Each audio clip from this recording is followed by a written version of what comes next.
Olá, amigos, tudo bem com vocês? Nosso tema é a importância do farmacêutico no cenário da saúde hoje. Nós estamos aqui com a Vanessa Anguinoni. Boa noite, Vanessa, tudo bem? Boa noite, tudo ótimo. Feliz por falar desse assunto que eu adoro.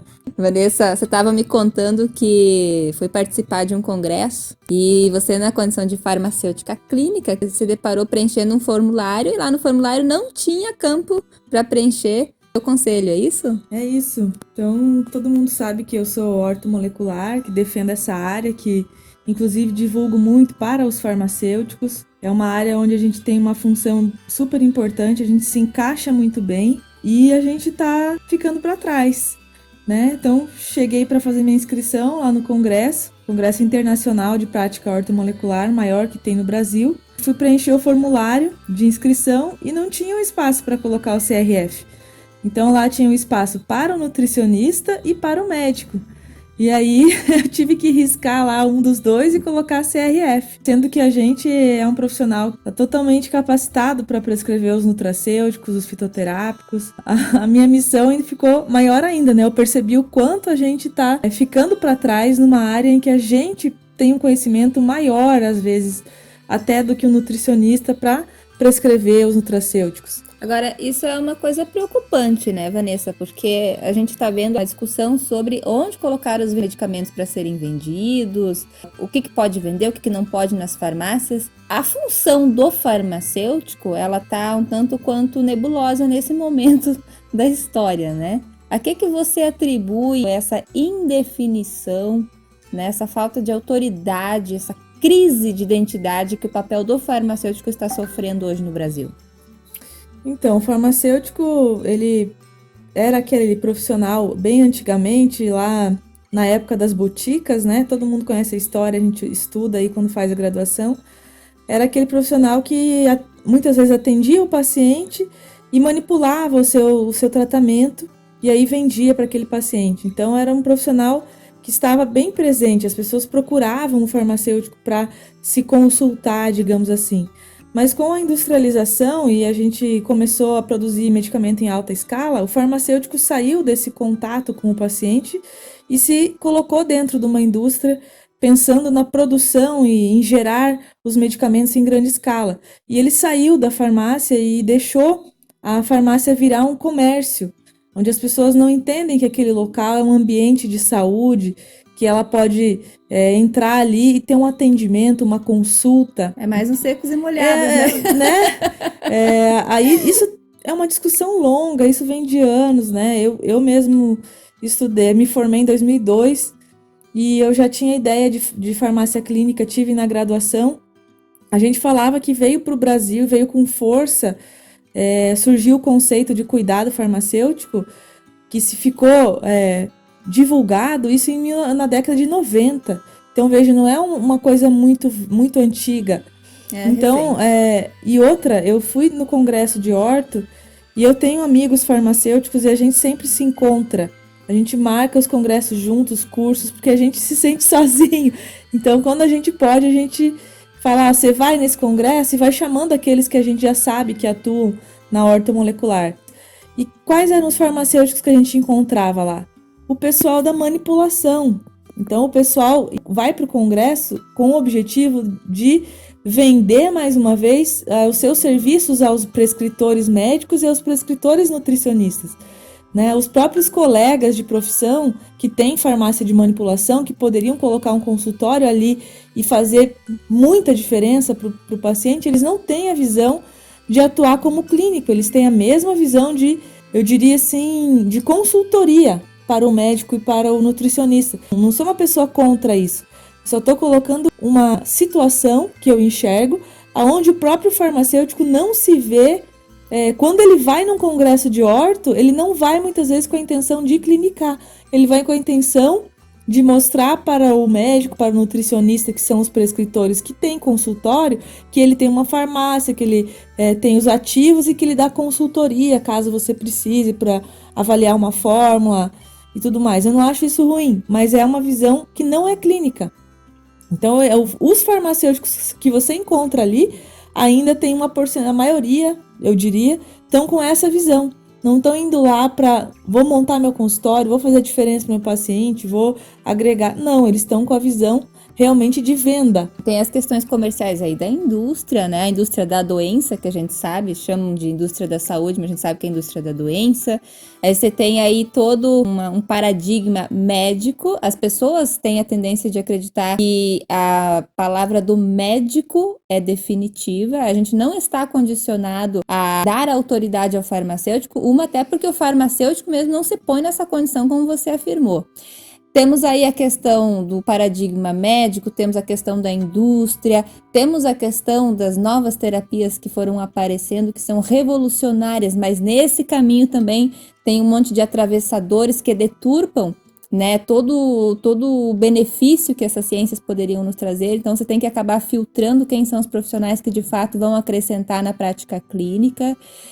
E, por outro lado, você tem países como os Estados Unidos, onde a profissão de farmacêutico é extremamente bem remunerada. O farmacêutico é visto com outros olhos nos Estados Unidos, tem lá o status que merece. A pergunta que eu faço, Vanessa, para a gente encerrar o nosso podcast de hoje, é se você acredita que existe um caminho para o farmacêutico poder alavancar a sua carreira, poder de alguma forma revitalizar, trazer de volta aquilo que um dia lá no passado foi considerado como deveria ter sido considerado, ao lado da medicina, como uma função extremamente necessária para a sociedade, porque é uma função necessária para a sociedade, conquistar a sua autoridade. Que caminhos que você acha que são os caminhos para salvar essa condição do farmacêutico, para revitalizar a carreira dele? Olha, eu tenho certeza que a única maneira de farmacêutico ser reconhecido como um profissional de saúde, não confundido muitas vezes com o vendedor lá na farmácia, e a única chance para ele é ele ir para a área clínica, falando nessa grande área que é a área da farmácia comercial, né? Daquela onde o farmacêutico trabalha dispensando os medicamentos e tudo mais. Então, falando dessa área, porque a gente tem outras áreas, mas essa área de você estar em contato com o paciente, a única forma de você agregar realmente na vida dele, de você fazer diferença na vida dele e na sua vida, enquanto ganhos maiores, né, realização profissional, se sentir útil, indispensável, é através da clínica. E eu digo mais, é através... Hoje eu vejo essas terapias complementares com muito carinho, porque eu sei que o médico tem o papel dele dentro do sistema de saúde, todos os profissionais têm o seu papel. E existe um grande campo de atuação para o farmacêutico que nenhum outro profissional está cumprindo esse papel, né? Talvez o paciente precise que o farmacêutico que está ali em contato com ele venha oferecer esse serviço. Existe uma distância, é o momento onde eu não estou doente, mas eu não estou saudável, eu estou com sintomas, alguns problemas, digamos assim, tá que ainda isso. Que não são ainda a doença instalada, mas que vão me levar para uma doença. E quem vai me ajudar neste momento a reverter esse quadro para que eu não tenha doença? Né? A medicina convencional, ela está preocupada em tratar a doença instalada, em dar medicamentos que controlem sintomas de doença. Não tem muitas ferramentas para trabalhar nessa parte de prevenção, de reequilíbrio do corpo. E isso acontece através de mudança de hábitos de vida, de regulagem, através dos nutracêuticos, que são as vitaminas, os minerais, os precursores. Essa questão eu vejo muito a orto se encaixar e vejo muito o farmacêutico como um papel importante aí. Mas eles não veem assim, eles não descobriram essa área ainda, né? Então, pouquíssimos farmacêuticos perceberam que existe um campo enorme de atuação, necessário e altamente recompensador, tanto em realização quanto financeiramente. Lembrando que a gente fala aqui da prática clínica, né, Vanessa? É claro que se você for um proprietário de farmácia, se for um farmacêutico que já tem a sua farmácia, você estiver inserido num desses cargos comissionados ou através de concurso ou dentro da indústria farmacêutica, é claro que existem lugares dentro da farmácia que tem um teto salarial maior, né? Tem a possibilidade de ganhos maior. Sim, a gente está falando aqui da prática clínica mesmo, a única né? forma que você como farmacêutico vai crescer é quando você é empreendedor, né?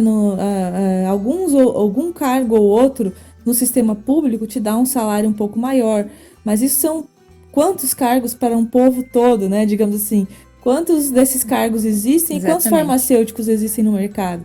Então, a forma de você crescer é você empreender, não existe.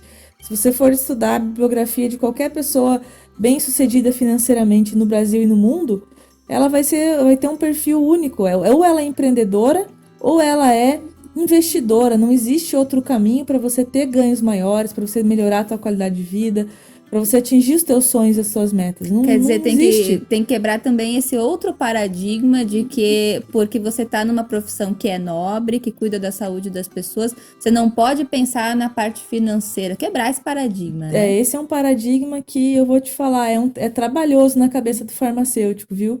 Eu participo de diversos grupos de farmácia clínica e a gente chegou ao ponto de as pessoas discutirem se o farmacêutico deve cobrar pela consulta. É um absurdo, é um absurdo alguém falar isso, tá? Por quê? Você já viu algum médico tendo problema em cobrar pela sua consulta? Discutindo se ele deve ou não cobrar por um atendimento? Né? Então você estudou, você dedicou tempo, dinheiro e você vai fornecer um benefício enorme para o paciente. Agora, se você vai fazer uma consulta onde não tem utilidade nenhuma para o paciente, aí tem que se questionar, né? Aí eu tenho que questionar, poxa, eu estou sendo um charlatão, né? Porque o que eu estou oferecendo não vai agregar em nada na vida dele. Mas se eu vou oferecer uma coisa de valor, eu preciso ter o meu retorno. Eu preciso viver, eu preciso comer, que as pessoas têm um paradigma com a saúde. Se eu for vender para você cerveja, você nunca vai pedir para mim para tomar de graça. Não mesmo. Você já sabe que você vai ter que pagar. Aí quando eu quero te vender saúde, Sim. aí você vai ficar revoltada. Ai, tá cobrando por uma coisa que é da saúde de alguém. Então não é assim que funciona. E a saúde, ela deveria estar em primeiro lugar na nossa vida. Ao invés de eu pensar em comprar qualquer outra coisa, eu deveria pensar, primeiro eu vou comprar as coisas no mês que me deixam saudável, que me proporcionam uma qualidade de vida boa, que me dão energia para eu trabalhar, que fazem com que eu consiga me sentir bem. Então é isso que eu vou investir primeiro esse mês. Depois eu vejo as outras coisas supérfluas, se eu vou comer churrasco, se eu vou fazer isso, se eu vou fazer aquilo. E as pessoas no Brasil, elas têm a mente invertida, né? Elas primeiro se destroem. Se sobrar, né? faça alguma Se coisa. Se sobrar, eu vou comprar aquela recomendação lá que o médico me fez, que o farmacêutico me fez, né? Eu falo isso porque os tratamentos da ortomolecular, muitas vezes eu preciso manipular nutracêuticos lá na farmácia de manipulação, preciso me organizar para comprar, vai ser uma coisa que eu vou ter que comprar no mês. Mesmo um produto alimentício com um alimento, né, com maior qualidade, eu vou precisar me organizar financeiramente, né? A saúde não tem preço. Mas esses são desafios, Vanessa, muito interessante você falar sobre isso. São desafios que quando você está preparado, quando você é capacitado como um profissional que tem autoridade, que entendeu o teu papel, que se preparou, que foi proativo na direção de ter o teu espaço clínico, você vai fazer esse papel de fazer as pessoas se conscientizarem com o teu trabalho bem remunerado. Aspectos a serem repensados, é a questão do farmacêutico se posicionar, ele entender que ele tem que se colocar ao lado dos médicos, dos nutricionistas com o mesmo potencial de atuação. E outra coisa é ele perceber que ele precisa assumir a sua característica de empreendedorista, né? Ele precisa ser uma pessoa que empreende, tem que quebrar essa crença limitante de que ele não pode pensar a carreira, pensar financeiramente, porque isso é um mito. Venho repensando isso desde que terminei o mestrado em 2011. Né, venho avaliando todo o pensamento do farmacêutico, da profissão, porque a gente precisa fazer essas mudanças. Nos próximos webinários eu quero falar muito sobre isso, sobre oferecer valor. São conceitos até do próprio marketing, né? E a gente precisa também aprender a divulgar o nosso trabalho. O farmacêutico ele tem um diferencial. Ele não é reconhecido como clínico perante o paciente. Né, o médico, o nutricionista, o paciente já sabe que ele tem uma função clínica, já sabe para que serve aquele profissional dentro da área clínica. O farmacêutico ainda, infelizmente, o paciente não sabe o que acontece numa consulta farmacêutica. Então, a gente precisa criar estratégias para oferecer o nosso serviço.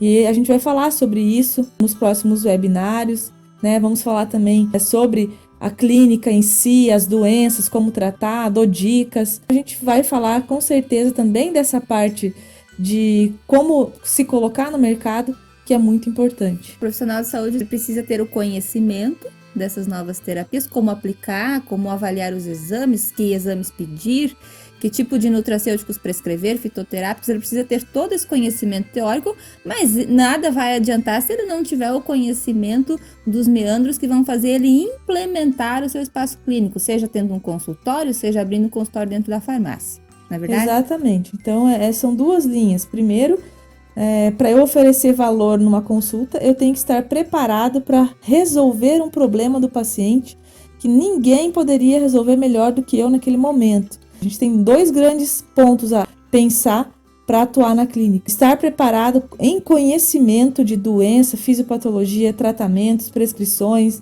técnicas. E a outra grande via que vai fazer com que o paciente chegue até você. Não adianta você estar preparado e você não fazer com que esse paciente saiba disso. Como fazer o paciente saber, como fazer o paciente entender que você tem um valor, que você tem um conhecimento que vai ajudar a melhorar a saúde dele de forma imprescindível.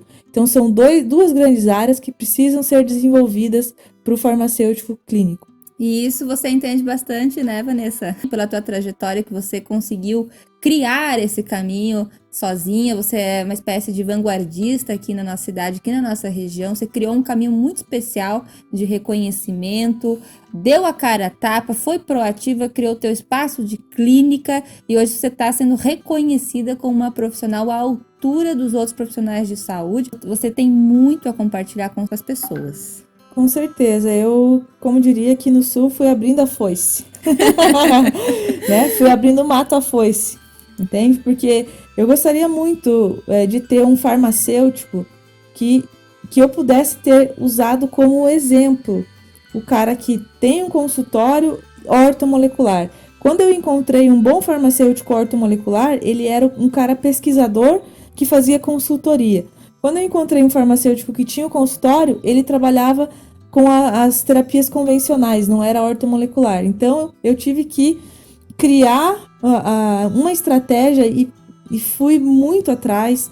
Conversei com diversos professores na pós, colegas, para criar uma estratégia, abrir caminho para chegar onde eu estou hoje. Para mim não existe dificuldade. Se eu quiser fazer uma terapia, se eu achar que aquilo ali é possível para o farmacêutico, eu vou atrás até fazer. Mas pode ter certeza que por trás dessa grande professora, essa grande profissional clínica que você é hoje, tem uma grande aluna. Você que está nos ouvindo, acesse o blog vanessaanguinoni.com.br, acompanhe também o canal no YouTube, acompanhe as mídias sociais, o Instagram. E a gente volta nas próximas semanas com mais conteúdo em podcast. Um abraço a quem estiver nos ouvindo e a gente volta a conversar. Beijo a todos, até a próxima.